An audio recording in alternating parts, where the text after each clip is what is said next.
welcome to Theater and Stream, a film podcast. I am Matt, that is Chuck, and this is episode 88. It's another day, it's another promising young horror director. We're back on our horror train today with a duo of cautionary tales about wishes gone bad. First up, the latest tour that's kind of been shoved through the YouTube to horror pipeline, I guess is what you'd call it. We're going to be talking about Curry Barker's Obsession. And then, in possibly our largest digression between movies ever, but somehow still sort of similar themes, we're reappraising the 1983 Disney adaptation of Something Wicked This Way Comes.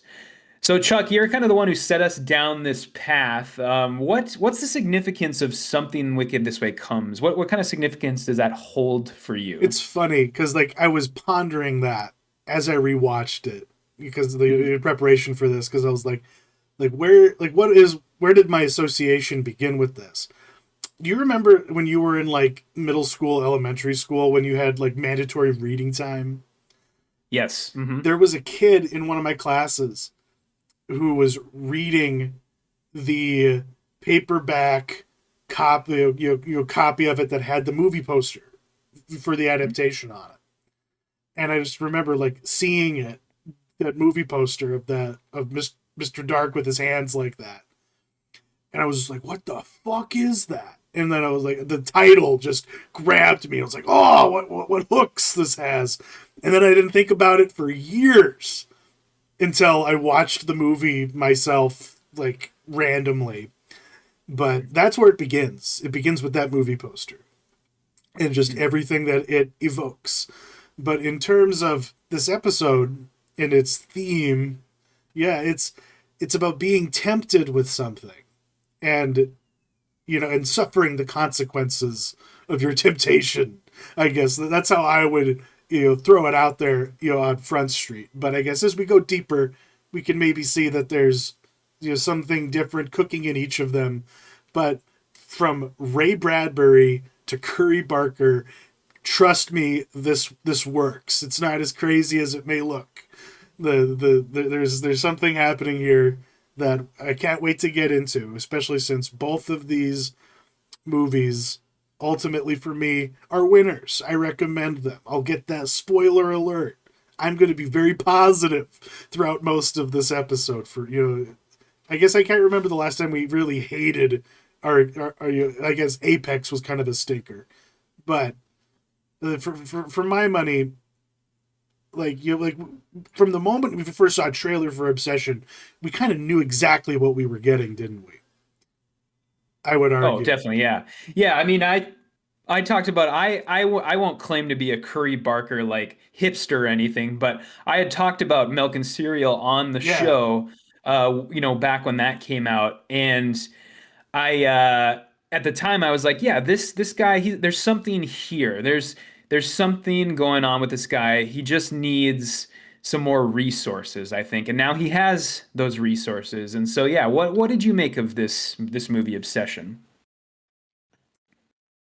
It does something that I wish another movie we almost did a feature review on did, which is be more committed to getting into the guts of the scenario.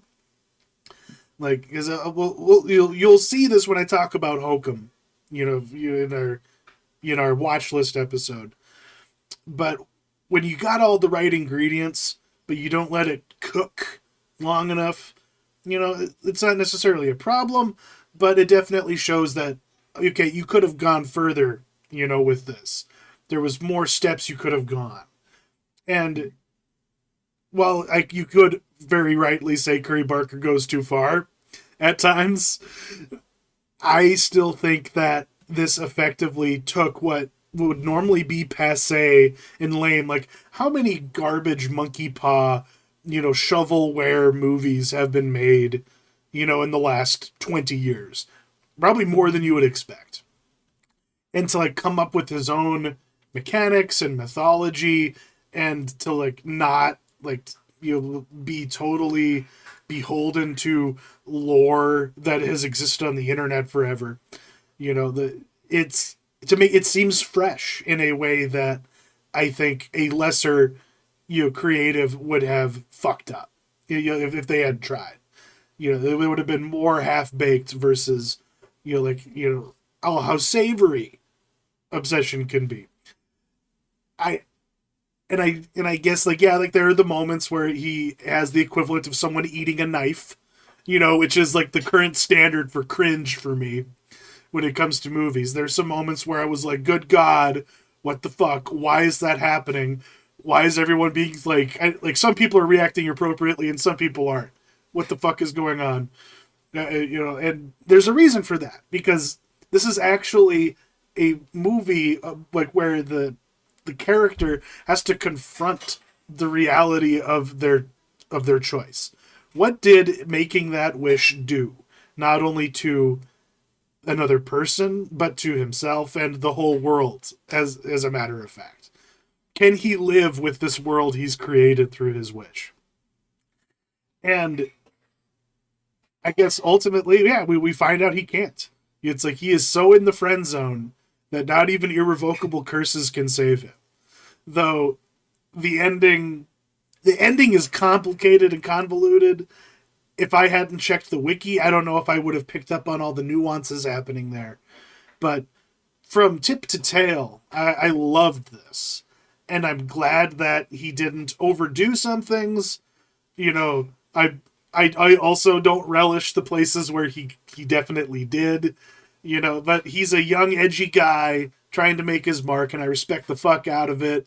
I want more. I don't know if Texas Chainsaw Massacre is where I want this young boy going. He's getting into the sausage factory a little too soon for someone so innocent and naive. Even though, I don't know, I'm just making assumptions about the dude. But that's my off the gourd explosion. My spit take. Where were you? Yeah. Where did you land?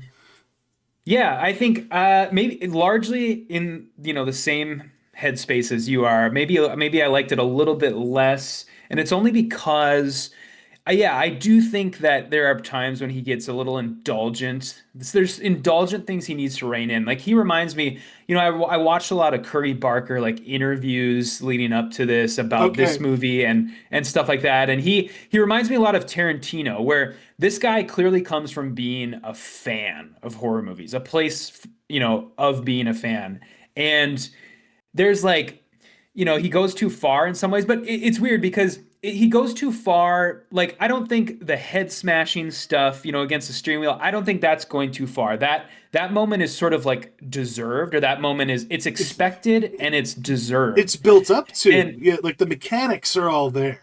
yes, and Yeah. so Yeah. that's stuff like that I'm fine with. It's kind of like just like the weird stuff where it's like, okay, do we really need that? That just kind of seemed to come out of nowhere. And the example that I would use is like when she like waits for him to work his work shift and she just stands in one place all day and she just like pisses for no reason and is like covered with vomit too Yeah. for and it's like, okay, why did you need this? Okay, somebody clearly just watched The Exorcist, as big of a horror fan as this guy is, or something like that. But it's stuff like that. I'm just like, come on, dude. Like the piss was there gross enough. You know. yeah, the piss is gross enough. I mean, it's creepy enough to just have her stand there and wait for to like just literally wait for 8 hours. That's creepy enough. You don't need to have her piss on the floor and I think throw. I don't even know where the vomit came from because I guess threw up all over herself Was while she eating standing the there. cat? I don't know. Like, Yeah, yeah, I'm not sure. And so yeah, it's stuff like that, and it's stuff like it's sort of some of like the masturbatory dialogue, her sort of retelling of Hansel and Gretel at the party, and yeah, that came out I'm of just left like, field. Like, what yeah, was? I'm just like, why is this here? Why is she talking about this? I mean, I guess she had mentioned earlier in the movie that she was like writing a movie or whatever, and I don't know if that was what that was Ah, supposed to be, I but missed that. yeah, yeah, she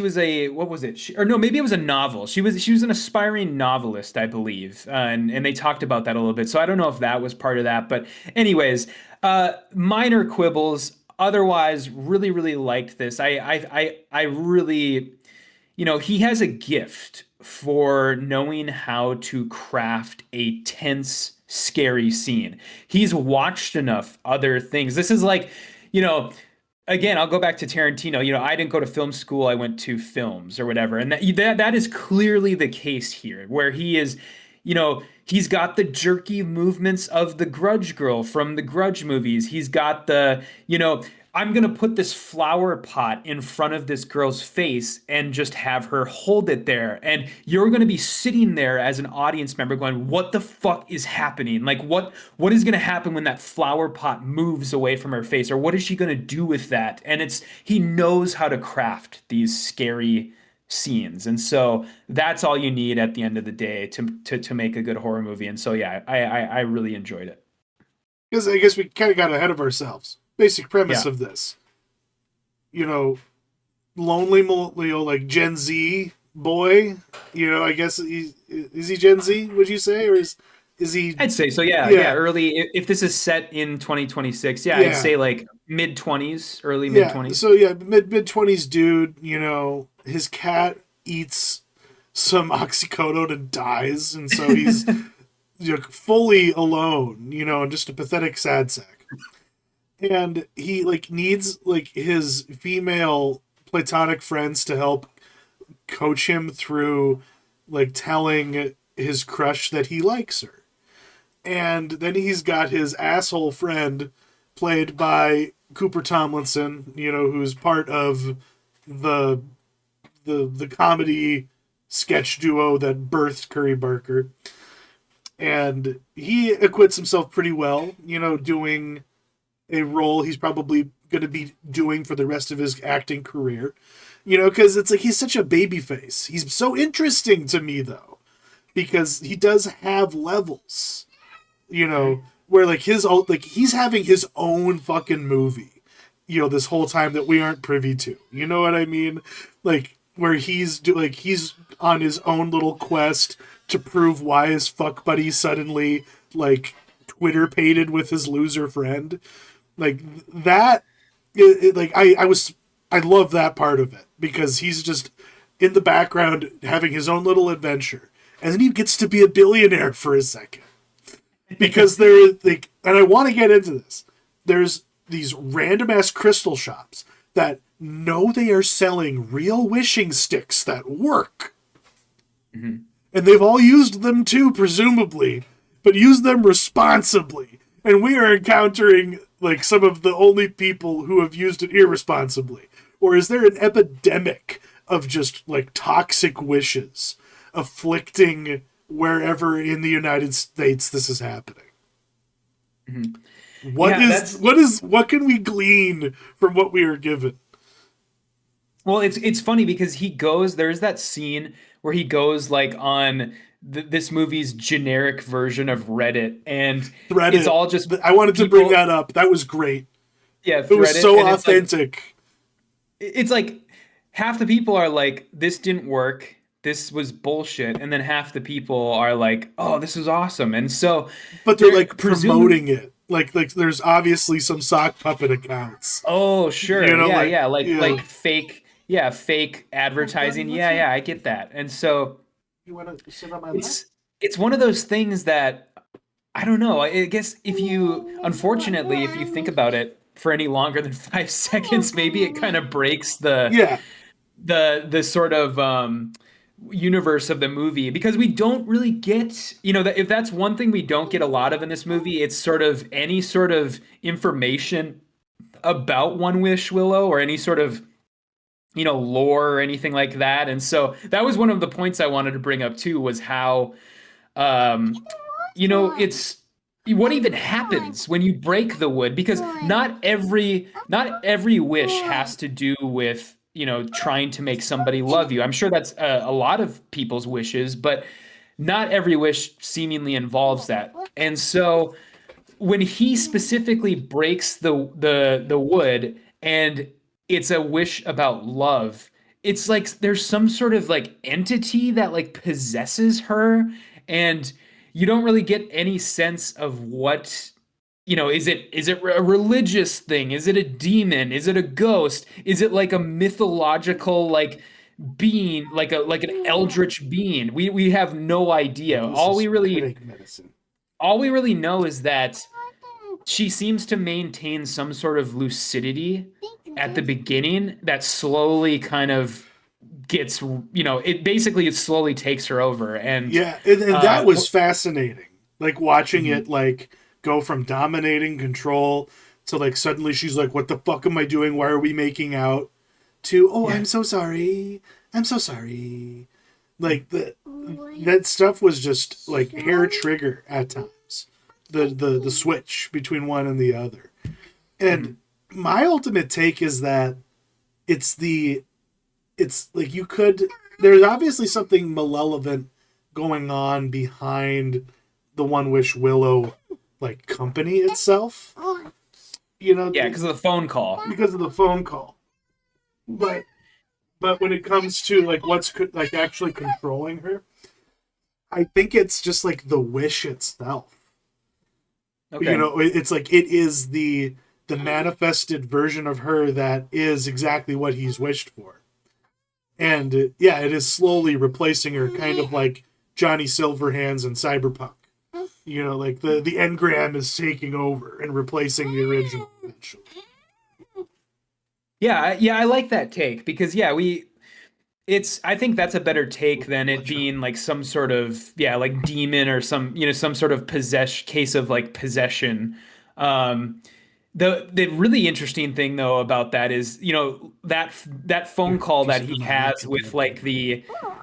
I guess it's the customer service person, and then at some point in that phone call, he's like, do you want to hear from the real Like, do you Nikki?" want to And talk to her? yeah, do you want Yeah. to talk to her? And she's like there, like screaming, like presumably, I don't know, they like have her like consciousness like in prison or like in some sort of like Limbo hell, yeah, some limbo. void. Yeah. Yeah, well, like the part where, and that's where, like, oh, see, now we're getting deep into it here, because during the Curry Barker monologue, when like her face is drenched in shadow, and she's talking about, you know, like what nothingness is, like what Mhm. death is. I think like whatever gets to like it's almost like, yeah, like a crazed like spirit is conjured from out of nothing to fill this void in the real world, but it comes from nothing, so it's insane. And that's why everything is so fucking nuts about it. And why like it takes some time for it to figure out, oh, this is what normal human do. So like that's the Sure. part of it that kind of does give it that eldritch feel. You know, like it's Lovecraftian without like needing to have a Cthulhu Fatagan fly across the screen. Like this is like classic like body swapping Lovecraft kind of stuff. Like I forget the exact source materials from it, but since I prepped this week by rereading Providence. I got it out of the Mm, garage. I don't know if yeah. you remember that particular comic book series, but Mhm. that's that's like the most fucked up part of Providence is the body swapping, loss of agency, like the loss of identity, and that's what this does extraordinarily well. Ultimately, when you get all its constituent parts together, it is it is horrifying to contemplate its scenario and to endure its scenario, and that's really what makes this cook and work is like as you're slowly seeing the the the wish take hold and seeing him like be down with it, like that is the most fucked up sex scene in any movie you will see this year, I would argue, because it's like for all of it, because like is anyone making a big deal out of like the rape that happens in this No. movie? No, yeah, and that's why, yeah, I brought it up in our doc. I wrote a little thing about it because nobody's really picking up on that. The fact that, yeah, we get this really quick like smash cut to Bear just like full on like missionary like butt shot having sex with her, and it And was so she had interesting just to like a me. dead look on her face, just not even Yeah. there, but And saying all the so right things. yeah, yeah, she's like, oh yeah, yeah, just kind of staring off into space and occasionally going, oh yeah, baby, baby, yeah, like stuff like that. And so it's like, yeah, nobody seems to be picking up on this, and I find it so odd because our sort of the sort of critical hive mind in 2026 always seems so hyper focused on sort of what they would view as like flippant depictions of like rape or like sexual assault or just, you know, other sex things. And I find that so interesting because by this point in the movie, Bear knows that she's not herself. Bear knows she's not in control of her body, and that she only is, you know, loving him because of the wish. And so, He's just yeah, choosing to go very, along with it, you yeah, know? exactly. Yeah, Yeah. he's just kind of like, okay, yeah, I can, you know, I'm gonna do this. And I mean, I guess in some aspects, his buddy, his friend does bring it up at a sort of in a roundabout way later on in the movie, where he's like, "Oh, all of our friends and me think that you're basically taking advantage of Advantage her." of Basically, this girl who's going through something fucked up. Yeah. yeah, You know, and because legitimately, like like that's a scenario that a lot of people have probably witnessed, unfortunately. You know, hmm whether, you know, no matter what the gender is, it's like somebody's getting sucked into a relationship they really shouldn't be in. You're just a bystander to it, and yeah, you just stop inviting them to your get-togethers because everyone is just tired of being uncomfortable and awkward about it. You know, it's like he could, it, which makes like that party scene. You know, it just, I wanted to crawl out of my skin during that. You know, like even before the Hansel and Gretel incest story started, like Oh yeah, the like when she pulls the Jenga thing that says, you know, kiss the person to your left, and it just the camera pans over to her just frown, her like complete frown, it's and like it's then a moving the childlike chair. frown, like Yeah. it's like a mime frown, and it it was intense. Yeah, and God, her the saddest shit ever is that Sarah friend, like Oh yeah. like she like why wasn't he just like why was he so hung up on Nikki? He should have just gotten with Sarah to begin with. She's given tattoos and shit. Like what was like what was he so obsessed with in the first place? You know. I don't know. I mean, I guess like yeah, you never really understand why he's like so obsessed with her in particular. And seemingly, yes, his friend Sarah, he has some sort of connection with because, you know, we get that scene of them in the car right before she is murdered, and they seem to have like chemistry, and he seemed to be aware that she liked him. And so it's yeah, I have no idea what this dude was doing, but just I guess it's just kind of like a wanting the things you can't have type situation Mm-hmm. at the end of the day. But I mean, part of the, I guess we should talk about the cast because one of the things I was scared about going into this movie was that Curry Barker was going to bring over too many of his like YouTube crew.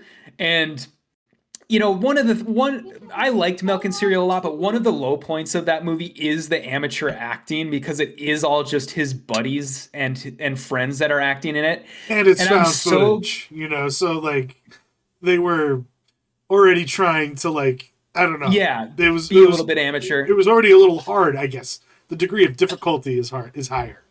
You know. Sure, yeah, because Yeah. you're acting, you're trying to act and not act at the same time, yeah. And so, um, but yeah, I was really surprised at how, you know, some of these performances that he got. I mean, where did this Indy Navarte, I think is how you spell her Navarette. last name? Yeah, I've Yeah, never Navarette. I'm heard not of her. sure. Never heard of her. Yeah, But yeah, just impressive. star making. Yeah, complete like star making performance. So she's doing so much heavy lifting in this with just like changing her voice and changing like her going from like manic to catatonic in like seconds, and even like before anything happens, and just her portrayal of um you know, of Nikki as like, just a regular old girl, like a girl who you would fall in love with is so good, and then, once the shit starts hitting the fan, it's just, yeah, all bets are off, and she was so good. And yeah, we already kind of gave Cooper Tomlinson his flowers, but what the fuck was Andy Richter doing in this movie? You only see like the back of his head half the time. Yeah, just as this like, because Sarah's he's dad. Sarah's dad. Yeah, Yeah, Sarah's dad, and they all work at this. Somehow, all of these people work at this, music instrument store, which can somehow afford to staff like five people at the same time. But yeah, working um, a shift all day long. Yeah, yeah, it's not believable, but I, I guess maybe in he's that good though. town, He yeah, Yeah, he gets a couple of good moments. Andy Richter does. I like his, there's some moments where he's, sort of speaking in the background, and you can just hear him like complaining about the customers and stuff like that, and like tell him to stop hitting the cymbals or and stuff like that. And yeah, he was good. I'm sure it was probably just I don't know if he knew him from before, or maybe he ran into him in Hollywood somewhere and was like, "Hey, yeah. want to be in my movie?" I'm not sure, but there must be some sort of weird connection there. Because yeah, he is the only Andy Richter is the only like celebrity of note in this movie. The only real like I guess stunt casting, for lack of a better phrase. And yeah, he was fine too. And yeah, Sarah, the girl who played Sarah, was really great. I mean, the main guy, Michael Johnston. yeah, Michael Johnston. He was great too. He's another guy who I had to go and look him up, and he's been in stuff. He's been in plenty of things, but I just nothing that really showed up on my radar before this. But yeah, he was really good. I love his reactions to her when there's that scene where she is in the bathroom and she's like sort of locked herself in the bathroom, or maybe it's him who's locked He's locked himself in the himself in the bathroom. bathroom. Yeah, and he's just trying to tiptoe around breaking to her the boys' night. He's trying to break to her the news of the boys' night, and you can just hear her on the other side going like, him trying to tiptoe around it, and then eventually she just has a little freak out moment where she's like, "Rah!" And he's like, "No, no, no, wait, no, no, no," trying to like calm her down, and it's just it's so great. His all his tiptoeing that he does around everything is so I believable. can't believe we haven't brought it up. His reaction to the duct taped door. Oh yeah, yeah, That where he was just great. just trying to rip it as hard as he can, and just trying to pretend like it's all, oh yeah, it's all normal, it's completely cool, yeah, I'm just gonna go to work and try and Well, get this open, yeah. so like, how many like genuine like was there more laughter than like horror reactions in your theater? Yeah, that's an interesting thing because there was, I would say, maybe six to eight other people in our showing. There wasn't a ton of people. And so there really wasn't any laughter to speak of. And I think it was more so that people just didn't feel comfortable laughing, rather than they didn't think it was funny. Because there was plenty in this movie that I found funny, on sort of an absurdity level, Yeah, just how crazy exactly. it was. But yeah, it was just there wasn't enough people in the theater to really feel comfortable like guffawing out loud. And See, so there was a homie in my screening who was there with his significant other, and like I swear to God, he was like looking over at me and like going like, oh, like what the fuck, man? Like yeah. he was like, can you relate to this? Like I don't know, like I'm not sure what he was vibing on, but like he was laughing at appropriate times, but it was at a level where I was like, wow, man, you are having way too good a time with this scenario. I am horrified over here. I'm laughing because I don't know how else to react. But it's not like not quite as bad as like the time where I was the only like it was me and another dude who went to see Men, and then both wound up going to the toilet afterwards, and we're like, what the fuck did we just go through, man? It wasn't quite on that level, but like it was just notable because yeah, like no one else was really laughing unless it was an outright joke. But Mhm. like the frowny face got some laughs, for example. Mhm. Yeah, that was good. That was But definitely a justified laugh. and like as far as like going from working with his friends and milk and cereal to indie darlings, I guess we'll call this group of people in obsession, he gets to work with Aaron Paul and Bryce Dallas Howard in Mhm. his next movie. How did he swing that before this one was even out? Like, cause like they're real movie stars. Bryce Dallas Howard is a filmmaker, director herself. You know, like, and I don't know. To me, it's just, like it's because it's called Anything But Ghosts. It just Yep. sounds like Grave Encounters. Yeah, the way that it seems to me, yeah, like maybe an even more like comedic. It actually reminds me a lot of God, what was that movie about the ghost hunter? It was a Shudder release, and it was maybe like 2 or 3 years ago. I remember really liking it with the ghost hunter and in like the house. It was found footage. Oh Um, yeah, not Deadstream. Deadstream, yeah, it Yeah, was it Deadstream. was Deadstream. Yeah, Okay. yeah, Deadstream, yep. Yeah, and so that's kind of this seems to me more like a Deadstream scenario. This is going to be more of an outright horror comedy from what he says. And he's going to be in it. And that's another thing that I has kind of my eyebrows raised where it's like, okay, dude, do you really want to start putting yourself in your own movies again? But yeah, Aaron Paul and Bryce Dallas Howard co-starring, and I think this is just a situation where he's got the hype, he's got the.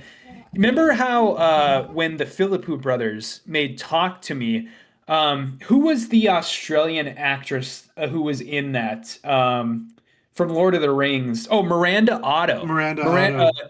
yeah, Eowyn. She was in Talk to Me, and there was no reason why she should have been in that movie other than the fact that they had, the hype behind them. The Philippines had the hype, and I think this is kind of a similar situation where these are the people that he could get as far as like the people who want to be on, you know, the Curry Barker train on the first stop. That's who these people are. And then of course, I'm sure he's gonna get a crazy cast for his Texas Chainsaw Massacre reimagining too, which yeah, you had kind of mentioned it when we first started talking about this, but what do you make of this Texas Chainsaw Massacre? I mean, it's like as a fan, he should just be kind of making the things that he's excited about, and I hope and pray because that he lives up to his.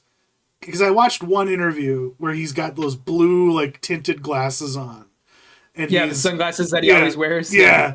yeah, and he's doing the auteur fingers, and he's like, I'm really fascinated by the family, the Leatherface family. And I think it's fertile ground for tillage. I'm making up what he said, but like effectively it was that. Like Mhm. like that like that's prime real estate that he's gonna corner. He's gonna put his mark on it because this is a franchise he cares about. It's not just chainsaws; it's all the fucked up hillbillies around the table. So Mhm. I I almost wonder if Zach Kreger's like Resident Evil movie is gonna kind of maybe beat him to the punch a little bit because that movie seems to be more inspired by the more recent games like Seven and Village, where Mhm. like it just I don't know. That's just kind of the vibe. So I don't know. He might be he might get beaten to the punch there, but One thing that I really liked about, yeah, because I think I watched the same interview you did where he was talking about Texas Chainsaw Massacre, and I will shout him out for saying for basically admitting that his favorite Texas Chainsaw Massacre movie is the 2003 yeah, uh, Marcus Nispel remake, which I personally, people always call it the Michael Bay remake, and Michael Bay, yes, he produced it, it's but the Michael Platinum Bay, Dunes yeah, yeah era yeah Michael Bay, he did not lay an artistic finger on that movie. That was a Marcus Nispel joint. This is totally a situation like a Nightmare Before Christmas situation where people are always like, "Oh, Tim Burton's Nightmare Before Christmas." No, This it's Henry Selick, this bro. yeah, and so it's like that movie is awesome, and I love that movie, that remake, that 2003 remake, and I give him credit for shouting that out, for kind of having the stones to shout that out because I don't think it's very highly regarded among people because of like the Michael Bay association, and so um, yeah, Arlie Ermy is awesome in that movie. If Okay. people have not, yeah, he is like the patriarch of the You want family to go up there, in buddy? that one, and he is awesome, and even like Jessica Biel is in that one, and she plays the Yeah. main sort of girl, and she's great in that too. It's like one of the few like Jessica Biel roles that's actually like really good. But yeah, really excited to see what he does with Texas Chainsaw Massacre because yeah, I mean, Lord knows he can't like drive that franchise any further You into to the the ground. ground. It's Yeah, true. because it's like that last one, that the Netflix one was so awful. I'm cringing remembering it because I remember talking about it, Yeah. on the watch list one time, a long time ago. Because like there was like the party bus, isn't that right? Yeah, yeah, they Yeah, basically it's like they go to this town that's being like gentrified and yeah, there's like yeah. a party bus of They people brought for some back the reason. original Final Girl for that. You know what I mean? Like Hmm. that's pretty terrible. That's Yeah. pretty terrible. Yeah. Moving on though, something yeah. Now to our vintage offering here. I even found a grindhouse level trailer on YouTube for this. Something Wicked This Way Comes, directed by Jack Clayton, written by Ray Bradbury himself, and starring Jason Robards, Jonathan Price, and Diane Ladd. Even Pam Grier is in this, for crying out loud. What a weird little artifact. Because like I think in the doc you kind of pointed it out. This is in that sweet spot between the death of Disney and the Renaissance, where they didn't know exactly what they were doing, and they would commission projects like this because they were literary and yeah, because that used to be the Disney method for his live action stuff. Like from Pollyanna to like Thomasina and like In Search of the Castaways, all those Haley Mills movies, they're all just based on books, like 20,000 Leagues Under the Sea. Like they're just adapting a classic here, and yeah, like I didn't grow up reading the book. I in fact have never read the book. I've only ever seen the movie. Wow.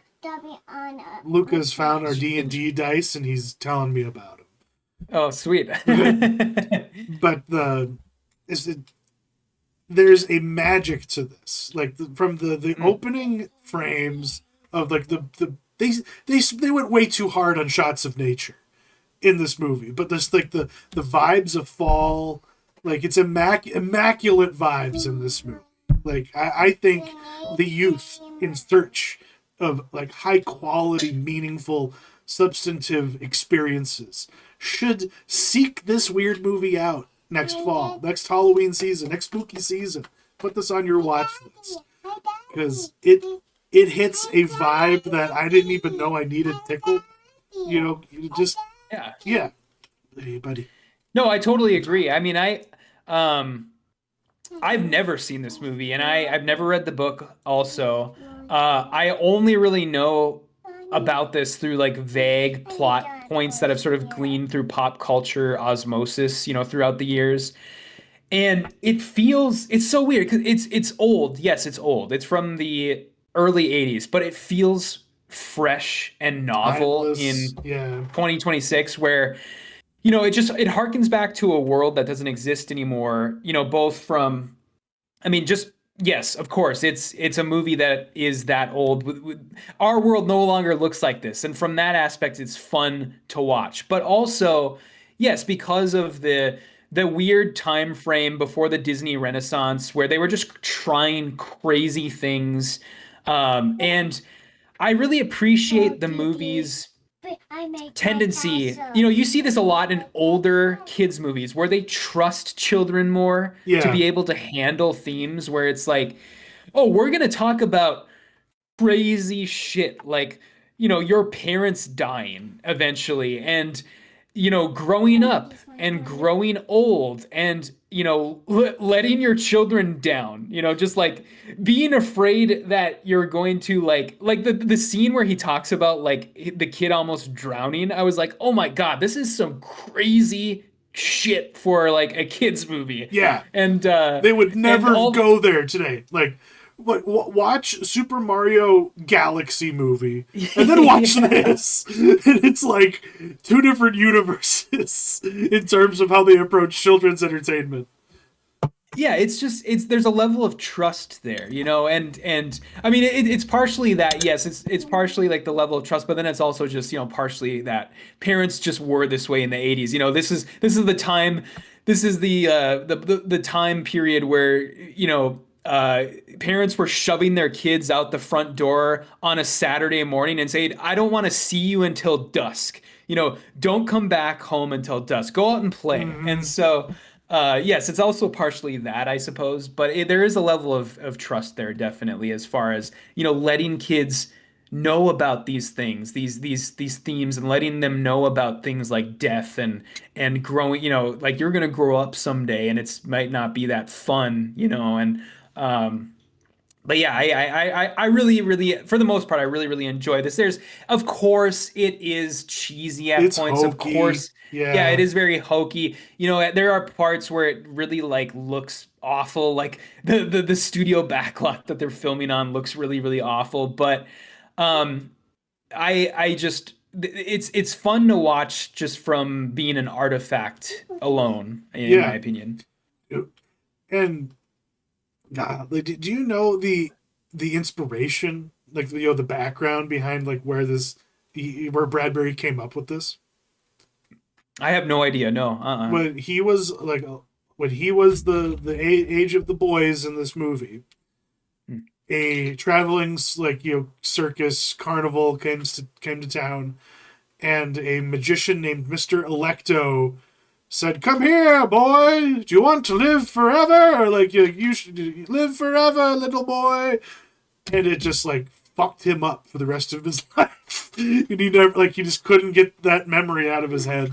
And then he wrote that story based on that Okay. Yeah, experience. no, I mean, it totally comes through in the movie. I mean, that sounds exactly like the experience that they have. And um yeah, I really, really love the whole idea of this carnival. I don't know, this is getting a little bit off topic, but Yeah. there's a currently running Rick Remender comic called The Seasons that is like exactly this like plot, and I felt so stupid for not picking up. I'm like 8 or 9 issues deep into reading this comic, and I it's like exactly this plot. And of course, I'm sure that he would admit that it's probably an influence, but yeah, I would encourage people to go check that out, because and there are many things that have obviously taken, now that I've seen this, that have taken inspiration from this concept, from this idea. Certainly, I mean, even like something like, as I was watching this, I kept thinking about Hocus Pocus, like the Yeah. Disney movie Hocus Pocus, and I'm like, there's definitely some DNA that is being shared between that movie and this movie, and Because there's real um, stakes and danger along with mhm. camp at the same time. No, that's a good comparison. Um, I want to talk about, we got to talk about the actors though, and the movie. I mean, they basically pull like two heavyweights. You got Jonathan Pryce, you got Jason Robards, and the best scenes in this movie to me are the scenes where they get to share the screen. Basically, there's not many, but the when he confronts him at the parade, that scene is so incredible. Where he's like, he basically catches Robards in a lie, where he's like, "Oh, I know who you are. I know who you are," and he catches him in the lie, and then Jonathan Pryce is like squeezing his hand so hard that like blood is dripping onto the boy's like face through the sewer grates, and that scene is incredible. And then of course you have the scene in the library, I guess probably like the climax of the movie, the scene in the library where he's ripping the pages out of the book, tempting him with, with his youth basically. Yeah. I loved all that stuff. Well, and the boys themselves, like child actors given some room to stretch a little bit, like, and granted, they're mostly just there to be audience surrogates, but like, you think about Stranger Things, like in a weird way, it's like that, the kind, like the whole, like what the archetype of Stranger Things, it kind of like its progenitor is this to an extent. I would argue the nostalgia, it's just different decades, different generations looking back on different things, but encountering the same darkness, it's just reflected in different ways. So that was where my mind kind of went. It's like, it's less grappling with like, oh, like what exactly are these, people in this carnival, and like what is going on here? It's just the idea of being a kid again and having things be mysterious and exciting, versus being at the end of your road and grapple. Like, it's amazing that they're able to take those two different points of view and make them engage with the same ultimate question, at the same time, and create an infinite loop going all the way in and through it. So there's like the two scenes that what you're talking about. There's like the two scenes where basically, well, the first time Robards, he tries to like sit down and have that discussion with his son, and it doesn't really work. Like the son is just like, I don't really want to talk about this now. And then when he finally does, sit him down, and they sort of have this, what could very easily be like a really cheesy sort of after school special type scene. It really works where he sits him down and he's basically like telling him about like, I'm old, son. I'm an older dad. I'm at the age where I probably should be your grandpa, but I'm not. I'm your dad, and I'm coming to sort of the end of the line, and you're young, and I have all this, all these regrets about like not being able to save you when you were drowning and stuff like that. And those two scenes were really, really well done. I guess one thing I did want to bring up, just as kind of, I would sort of be remiss to not bring this up because it was probably my biggest problem with the movie, but I was maybe hoping you could answer some of these questions, but maybe you can't because you also haven't read the book. But if I have any complaint about the movie, it's that I do think that it puts a lot of faith in it, like the viewer's familiarity with the book, because I'm sure at the time, in the 1980s, this book probably was a lot more widely read. It was probably required reading for school children.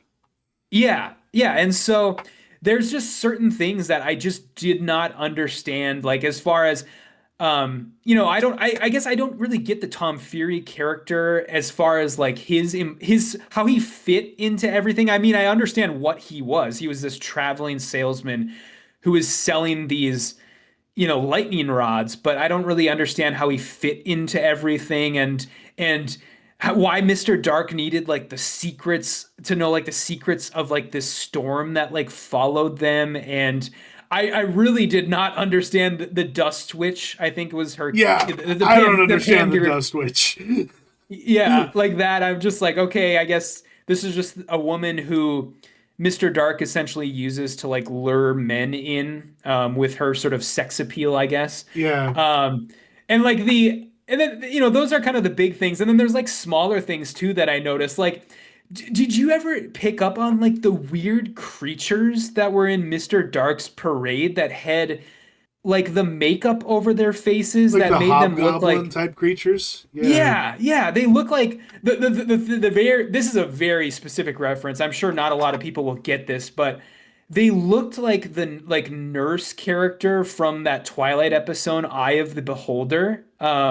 When you know she The pig has like faces, the yeah. yeah, the pig faces. Yeah, it looked like that. And I was like, what are these things? Why are these things here? And why aren't people freaking out that these things are here? And so it's just, it's just stuff like that where I was like, okay, I don't really get any of this. And I don't, can you shed any light on any of that stuff, I guess? Unfortunately, no. Okay. Like is like I think a lot of yeah the rest of the cast are just kind of there to show the boys the consequences of succumbing to the allure of Mr. Dark's offerings. Mhm. Like because the lightning rod salesman gets turned into a dwarf and just brought along onto the adventure, like or into the carnival. So it's like you're cursed to just travel in this menagerie of misery, I guess. But yeah, I guess the symbolism, I guess I don't quite know. The but yeah, like what is kind of like homespun and trite about it is that ultimately what defeats evil is just the power of goodness alone. Ultimately, like that that's ultimately what undoes everything. And it's a little cutesy and trite, like okay, boomer, whatever you say, Mr. Bradbury, were that simple, but the yeah, Yeah, I mean the ending is literally like them like skipping off into like a sunlit meadow. And yeah, so it's like, yeah, okay, I could see where somebody would see this as being, hokey. But and it's same with like the effects. dude, I have they are such like they're weird, but era yeah, appropriate. Yeah, yeah, like there's a charm to me, and this is coming from a very specific place where I love like 70s and 80s horror movies and the way that they would do some of the practical effects in those movies. So I found it very charming, but I'm sure that a lot of people would just consider it dated. But I loved like the head in the guillotine and the Jason Robards like hand like splitting open when like Mr. Dark like grabbed his hand. I was like, I wish they would have showed more of that because there was clearly probably more to that effect. Like, but they just chose to never show it again because they probably would have gotten a non-PG rating, I'm sure. But apparently there's a few different cuts of this movie. Like the Disney did get some like second thoughts, and they had to bring on like extra editors. They like changed the score. They spent $4 million refilming, re-editing, rescoring this thing. Like so it didn't make it out for the 1982 Christmas release date that they originally intended, oh, okay, because sure. they were like, we need to like it was one of the first uses of CGI. No, that's what it was going to do. That was the initial plan. They were going to use CGI in this, but then they like ran out of road and ran out of money, and then Yeah, Disney, it's yeah, the spider scene, right? I mean, it's the exactly, yeah, yeah, because yeah, yeah, you can tell that the boys are older. It's pretty jarring when they suddenly like they look so much different, and you could tell that each one of them probably grew like 3 or 4 inches in the time span between yeah. when the movie was filmed and then Because the sequence originally was supposed to be giant hands going into the boys' bedrooms, okay. so they compromised with room full of spiders. Yeah. Yeah, which works. I mean, it worked because a lot of them are real, and it is sufficiently disgusting for a child at that age to probably be freaked out by something like that, and so it works at the end of the day. Um, but yeah, I mean, I'm really glad that Don't you touch to that. kind of begin wrapping us up here. I'm really glad that you chose this and put this on my radar because otherwise, I don't know if this is a movie I ever would have watched. And I will add, people, anybody watching this movie was just recently, within like the last 6 months, added to Disney Plus, and it is currently, I think it's the only legal way to watch it currently, unless you have a DVD. Because I couldn't find this on like Amazon's digital storefront or Apple's digital storefront. And so yeah, I think that Disney Plus is kind of your only legal option to watch something like this these days. And that's like, is before, like in the last 6 months, that's when I saw it. Probably when they added it on. Because before that, I had watched it like on TV, like on AMC or like the Disney Channel back in the day. I forget where, but yeah, this was definitely one of those movies that they weren't exactly proud of, I guess, in the sense that they aren't like always pushing it down our throats. They're like, we didn't know what we were when we were doing Something Wicked This Way Comes. And Ray Bradbury himself said not a great film, but a decently nice one. Oh, hey, buddy, you need to stop grabbing my old hard drives that I pulled out of the garage. Yeah, I heard that.